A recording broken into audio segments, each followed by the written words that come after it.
This is part 2 of our tutorial for customers that have had somebody install the system for them and want to know a little bit more about using it. So what we're going to talk about is the settings page. So up in the corner is your settings.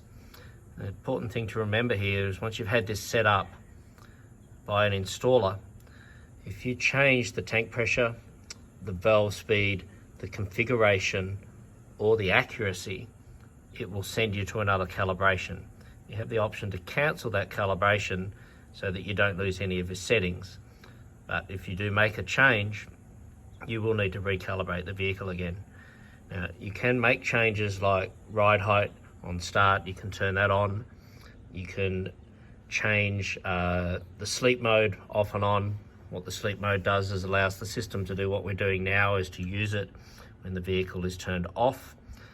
Manual mode is if you wish to pair a switch box like a SLAM MC1 or MC2 or an AVS switch box or any particular type of switch box, you can now pair it into the valve harness and turn that on, and it'll allow you to use a manual switch box. So any of the changes that you make will only come into effect once you press save. So if we go back here now and then come back in again, we can see that it's saved the ride height on start setting. The other settings that you have are also your compressor runtime. If you want the compressors to continue to run after you turn the vehicle off to fill it, you'll need to make sure that the batteries in your car can handle this.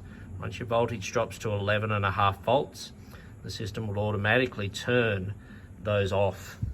Down on the bottom of the screen, if you've got our controller, the back button is down in under here. So that's pretty much all there is to know about for daily use.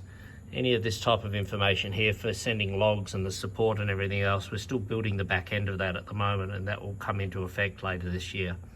So hopefully this gives you a little bit of an idea on some of the things that you can do with your system once you've got it fitted and you're using it on a daily basis.